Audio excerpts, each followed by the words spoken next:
Excelente. Continuaremos con el capítulo 12 de Hechos. En esta sección vamos a ver la muerte de Herodes Agripa el primero. Realmente es una sección bastante cortita, pero trata de algo interesante. Y vamos a ver que eso, en esta sección, vamos a ver que hubo problema entre Herodes y unos de sus súbditos más al norte. Después, él va a tener una reunión con ese grupo después de resolver su conflicto y el pueblo va a decir, wow, tú eres un Dios, no eres un hombre. Y él va a aceptar eso como, creo que tienes razón. Y por eso va a ser matado, realmente parece. Entonces va a ser comido por gusanos. Y así resulta en esa muerte tan doloroso y problemático. Y eso es la historia en breve. Pero quiero desarrollarlo un poquito más porque hay varios elementos interesantes, no solamente por la historia en Hechos, sino también por nuestras vidas también. Bueno, antes de entrar en el estudio directo, quiero mencionar que vale la pena si podrías localizar y leer dos recursos. Número uno es Josefo en su libro Antigüedades, en capítulo 10 o libro 19, en las secciones 343 al 52. En esa parte, él va a dar la misma historia de la muerte de Herodes Agripa el primero. Vas a ver que no coincide perfectamente todos los detalles entre lo que vemos con Lucas y lo que ve con Josefo. Hay cuestiones, y puedes investigar las diferencias y ver por qué es un poco complejo resolviendo las tensiones, pero por lo menos demuestra que Lucas no está dependiendo de Josefo. Entonces, porque hay varias cosas que no coinciden. Pero realmente pueda añadir a nuestro conocimiento de los eventos históricos. La segunda cosa que debes leer, si puedes, es Segunda de Macabeos, capítulo 9, acerca de la muerte de otro hombre, Antíoco, el cuarto Epífanes. Antíoco era un rey griego que vivió en el segundo siglo antes de Cristo. Y tal vez está pensando, ¿qué es la conexión con el rey que vivió hace tanto tiempo? Bueno, vas a ver que hay algo paralelo entre la muerte de Herodes y este rey malvado Antíoco. Entonces, yo creo que Lucas está también haciendo contraste con lo que sucedió con el rey anterior, con este rey Herodes aquí en nuestro contexto. Según el Macabeos, pertenece a los libros llamados los apócrifos o deuterocanónicos en la iglesia, en la Biblia católica, por ejemplo. Entonces, si podrías conseguir una copia de Según Macabeos, vale la pena leer el capítulo 9 sobre la muerte y eso va a dar información acerca de elementos que tal vez vas a ver en nuestro pasaje aquí en Hechos capítulo 12. Entonces, si quieres parar el video, leer esos dos libros, vale la pena, o esas porciones de los dos libros, realmente va a enriquecer, yo creo, su experiencia leyendo el resto de la historia.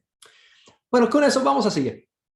Como mencioné, el problema inició, pues la historia inició con un problema que de acuerdo con Hechos 2, 12, 20, menciona que había problema de comida, provisiones en Tiro y Sidón. Esencialmente, el rey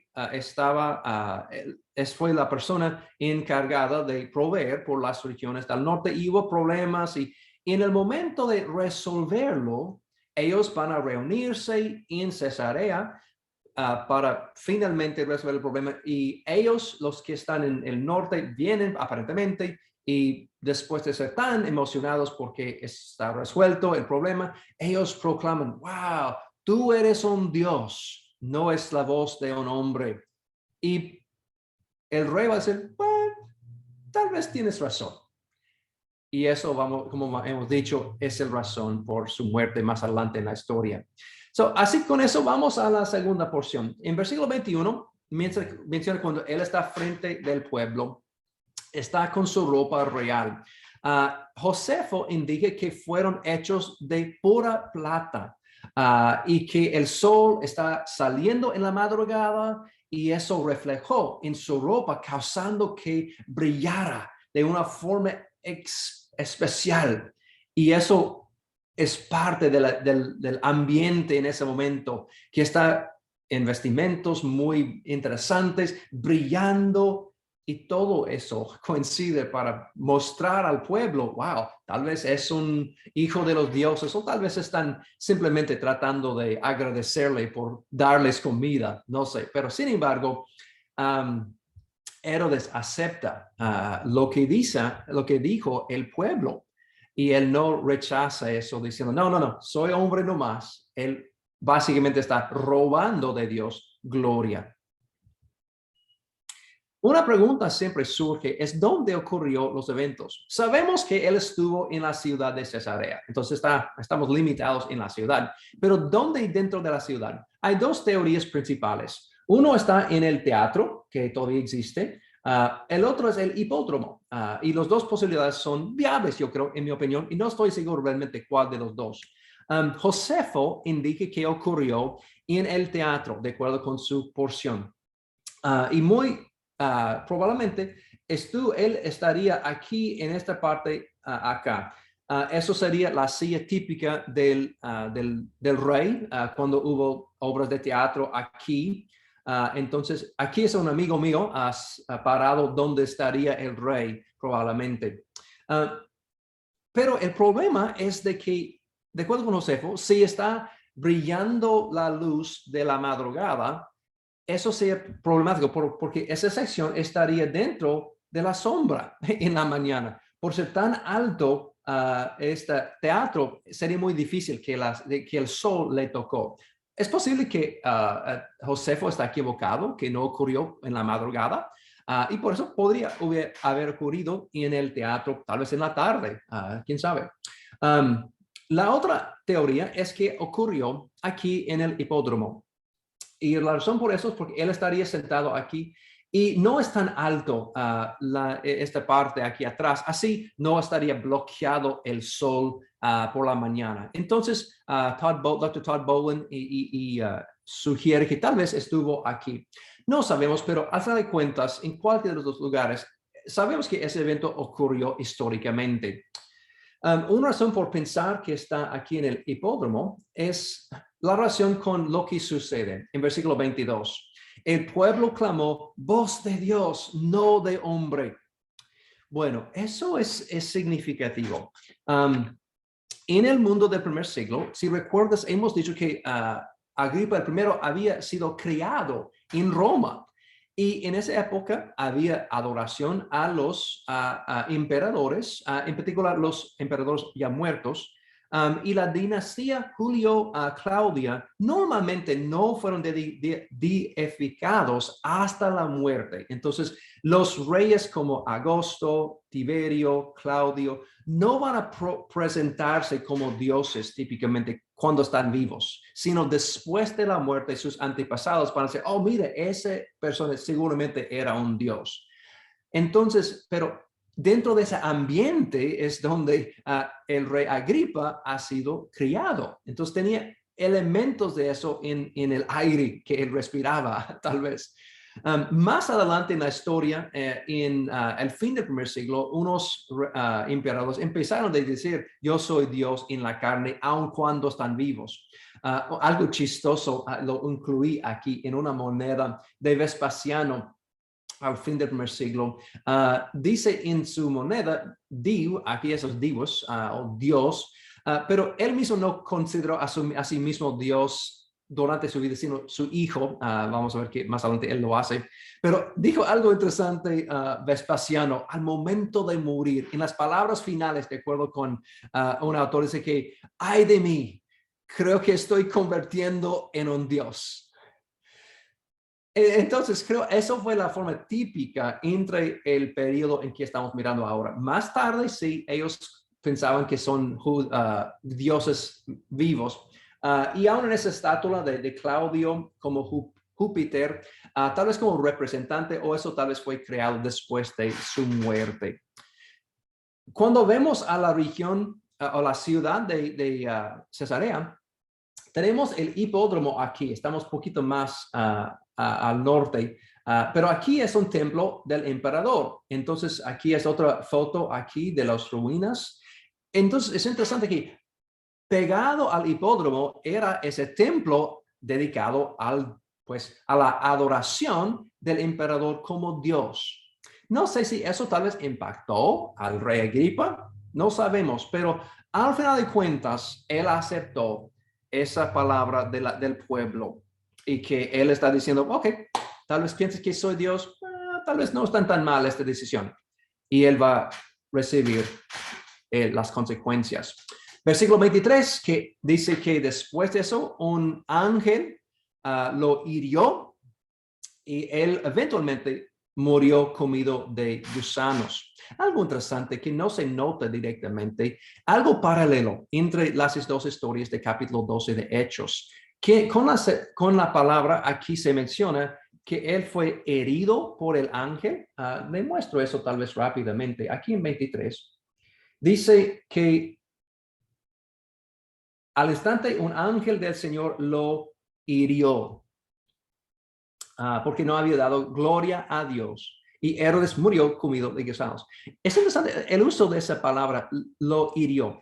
En griego es la palabra aquí, patazo, en griego. Lo interesante, si regresamos al principio de esa historia, en versículo 6, vemos la misma palabra usada, pero de una forma poco diferente. Cuando estamos en la primera sección, aquí puedes ver en verde, aquí también, cuando Pedro estuvo en la cárcel. Y el ángel, otra vez, vino a verlo y dice que la misma noche en que Herodes estaba a punto de sacar a Pedro para someterlo al juicio, dormía entre dos soldados, sujeto con las dos cadenas. Unas guardias vigilaban la entrada del cárcel y versículo 7, de repente apareció un ángel del Señor y una luz resplandeció en la celda. Despertó a Pedro con unas palmadas en el costado. Esa que es traducido aquí es la misma palabra griega. Es interesante. Yo creo que Lucas hizo eso a propósito para contrastar entre, en un lado, Dios está salvando, sacando su líder por medio de tocar a su costado, pero más adelante, por no dar gloria a Dios, está hiriendo al rey Herodes. Yo creo que eso otra vez es algo interesante en cuanto al contraste. Bueno, regresando a la historia, dice que él está en medio de dar su proclamación cuando el ángel lo hirió. Pero no es necesario que en este instante se cayó, en ese momento y instantáneamente se murió, sino muy probablemente él salió de ese evento y él regresó al palacio que está aquí en esa área, las ruinas del palacio. Y que de acuerdo con Josefo, él murió como 5 días después. Y es posible que es lo que sucedió. Entonces, él que si estuvo parado aquí en el hipódromo o tal vez aquí en el teatro, después él fue llevado al palacio y él se murió también con una muerte fea, ¿verdad? Comido de gusanos. Eso tenía que ser súper doloroso. Ambos, en el caso de Josefo, tal como los macabeos, mencionan que eso fue una muerte horrífica. Entonces, así termina lamentablemente la historia del rey Agripa el primero. Entonces, concluyendo esta sección, quiero hacer un par de preguntas, observaciones y aplicaciones para nuestras vidas. Número 1, regresando a la primera sección. Siempre cuando leo esta historia me causa contemplar, ¿por qué murió Jacobo y Pedro no? ¿Fue más importante Pedro? ¿Tenía más vida? Parece a veces esta injusticia, voy a decirlo cuidadosamente, en este mundo, que a veces los que son inocentes sufren, a veces se mueren. Y hermanos, a veces simplemente no entendemos eso. No debemos pensar que Jacobo había hecho algo malvado y recibió consecuencias. No. Es claro que Dios sabía. De hecho, de acuerdo con Mateo capítulo 10, versículos 29 al 31, él menciona que los apóstoles fueron conocidos. Obviamente, Dios sabía lo que estaba pasando y que no morarían sin conocimiento y plan de Dios. ¿Por qué Jacobo murió? No sabemos, pero Dios sabía. Y algo para contemplar también, vamos a tratarlo también más adelante, la idea de que Dios permite cierta forma de libre albedrío, que por la maldad de Saulo de Tarso también antes, él hizo mucho daño al pueblo de Dios. por su propio libre albedrío. Igual aquí, el rey Agripa también por sus decisiones, gente sufrieron. En nuestras vidas también eso ocurre. Y me duele mucho que a veces Dios no interviene para arreglar todo en este instante. Y eso es doloroso. Pero lo que te puedo decir con seguridad es que Dios es consciente cuando alguien es maltratado. Dios se siente una compasión con los que están sufriendo. Y yo creo que eso es el poder de la encarnación de Jesús.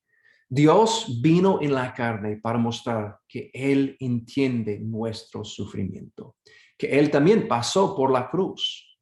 Él pasó también por toda la injusticia y Pedro va a tratar eso también en su epístola, 1 de Pedro, capítulo 2 y 3, que Él sufrió injusticia, Él sufrió maltratamiento. Entonces yo creo que por eso Dios quería mostrarnos, mi hijo, mi hija, te amo, entiendo cuando están sufriendo. Entonces cuando Dios no nos saca de los peligros, hay que reconocer que Él está con nosotros, aún en los momentos más difíciles. Y yo creo que también vamos a saber que más adelante, y eso yo creo que aún esta historia va a ilustrar que va a venir un día en que Dios va a traer justicia perfecta. En el día final, que Dios es capaz de traer la justicia exacta, pero no es el tiempo todavía. Y hay que tener esperanza. Y por eso, por ejemplo, en el libro de Apocalipsis, las almas debajo del trono están clamando, ¿hasta cuándo, Dios? ¿Hasta cuándo? Pero Dios sí va a ser justo eventualmente. Y hay que esperar y perseverar. 2. Yo creo en la historia de Pedro también, la idea de la oración abre puertas y hace posible lo imposible, aun con resultados asombrosos. No parece que la iglesia esperaba ver a Pedro, aunque están tal vez orando por su liberación. Y yo creo el poder de la oración es increíble, mucho más allá de lo que yo entiendo. Francamente, yo a veces lucho con la oración, en entenderla y también practicarla a veces. Pero quiero animarnos que la oración es una herramienta poderosa que Dios utiliza para abrir puertas de la cárcel. Y creo que hay ese énfasis en la historia que estamos leyendo, que la iglesia dice que están orando con fervor y también en medianoche están pasando tiempo en oración. Y Dios aparentemente escuchó sus peticiones. Y tal vez en tu vida también podrías seguir orando a Dios, confiando en Él, entregando tus solicitudes y glorificando a Dios, pasa lo que pasa. Yo imagino que la familia de Jacobo también siguieron orando a Dios también por el movimiento, para el desarrollo de la iglesia. Pero eso puede resultar en resultados asombrosos a veces. Número 3. Y yo creo que eso también se ve con la historia de Herodes. El peligro del soberbio y el orgullo. Algo enfatizado aquí es este punto, que el rey no dio gloria a Dios. Y eso fue, al final de cuentas, la razón por su muerte. Hermanos, yo creo más que todo a nosotros que están en posiciones de liderazgo, que tenemos puestos de ser un pastor, un predicador, un líder, de cualquier forma. Es muy fácil de empezar experimentando el orgullo. Pensar, wow, mira, qué bueno soy. Yo estoy guiando una iglesia de 500 personas. Wow, qué bueno soy yo. Wow, qué bueno que Dios me use de tal manera que yo soy tan capaz, tengo tantas dones, tantas habilidades. Y, hermanos, por favor, siempre debemos reconocer, yo soy un siervo. Soy un siervo de Jesús. Gloria a Dios, siempre. Yo creo que esa historia es enfatizando ese punto. Y cuando aún más compara con la muerte de Antíoco, es lo mismo. Enfatiza en ambas historias que ellos robaron de Dios la gloria y la honra. Y hermanos, cuando estamos teniendo éxito en la iglesia, debemos tomar muy en serio que estamos robando de Dios su gloria. Algo comparable aún en el libro de Hechos. Vemos en capítulo 10, ¿recuerdas cuando Pedro entró en la casa de Cornelio? ¿Cómo reaccionó Cornelio? Dice que él se postró delante de Pedro. Y Pedro respondió, no, soy un hombre tal como tú, soy simplemente una persona. Y más adelante, en capítulo 14, cuando Pablo y Bernabé están, ellos hicieron un milagro y después el pueblo empieza a dar sacrificios a ellos. Y ellos respondieron claramente, no somos dioses, somos personas tal como ustedes. Hermanos, eso también debe impactar a nuestro corazón, de decir, bueno, yo soy un ser humano, yo soy un siervo nomás. Y gloria a Dios por su poder que Él está cumpliendo por medio de su pueblo. Así, hermanos, ten mucho cuidado con el orgullo y el soberbio. Y finalmente, quiero regresar a la pregunta que propuse en el video anterior. ¿Por qué incluir esa historia en el libro de Hechos? Si él está hablando de cómo desarrolló la iglesia y cómo está llegando el evangelio a los confines de la tierra, ¿por qué incluir estos eventos? Bueno, uno seguramente tiene que ver con la muerte del primer apóstol, el primer mártir de los apóstoles. Entonces, seguramente eso es parte de la razón. Pero también yo creo que está haciendo muchas otras cosas. Y quiero sugerir tres cosas. Número uno, tal vez está haciendo un contraste acerca de quién realmente es el rey de los judíos. ¿Recuerdas en la historia de Lucas, en el Evangelio, cuál fue puesto en la cruz por encima de la cabeza de Jesús? Rey de los judíos. Y tal vez Lucas en su narrativo está mostrando, aunque el pueblo está creciendo en elementos de nacionalismo, están pensando que tal vez este Herodes podría ser el líder para nuestra nación, para sacarnos del poder de Roma. Y Lucas aquí dice, Herodes no es tu salvador. Hay otro salvador. Hay otro que sí es eterno, Jesús de Nazaret. Número dos, posiblemente Dios está mostrando el castigo en contra de el rey porque él había maltratado a su pueblo. En cierta forma, él está castigando al rey porque él no está tratando a su pueblo de una forma buena. Se puede ver algo comparable en 2 de Tesalonicenses, capítulo 1:6. Y sabemos, vamos a conocer más de la iglesia en Tesalónica más adelante, pero ellos también sufrieron bastante persecución. Y en 2 de Tesalonicenses 1:6 dice que Dios va a dar retribución a los que están maltratando al pueblo de creyentes. Y tal vez ese mismo principio está visible en esta historia, que Dios está otras castigando al rey por haber matado a Jacobo y también la persecución de otros creyentes.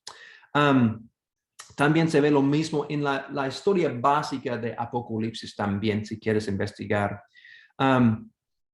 Yo sé que cuando vemos en la historia de Antíoco, cuando lees en Macabeos y también en Josebo sobre su muerte, eso fue el punto principal, porque Antíoco había pues cometido un sacrilegio en algo, en destruir el templo y hacer otras cosas, y por eso él también fue matado.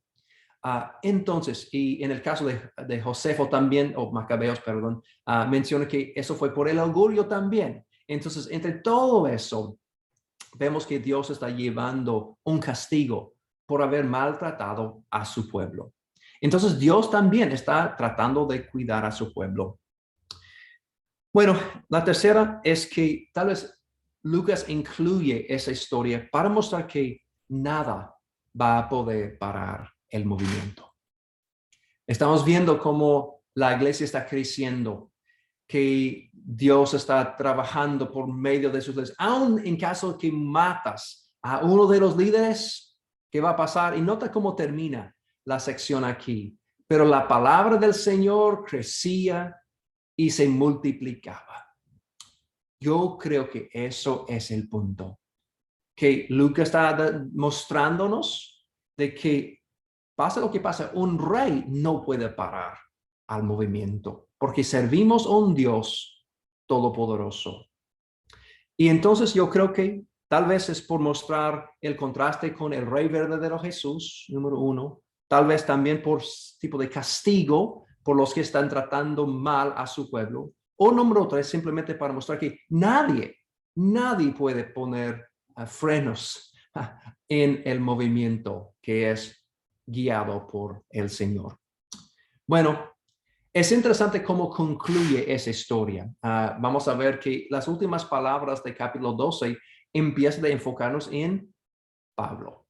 Y con eso vamos a tener que terminar porque Pablo va a ser el enfoque desde el capítulo 13 hasta el fin del libro. Y como mencioné, ese capítulo es la transición entre Pedro a Pablo. Y de aquí adelante tenemos el privilegio de aprender de ese hombre tan interesante. Y vamos a ver cómo Dios utiliza Pablo para evangelizar, para llevar el evangelio a los confines de la tierra. Entonces, el Señor te bendiga. Nos vemos en capítulo 13.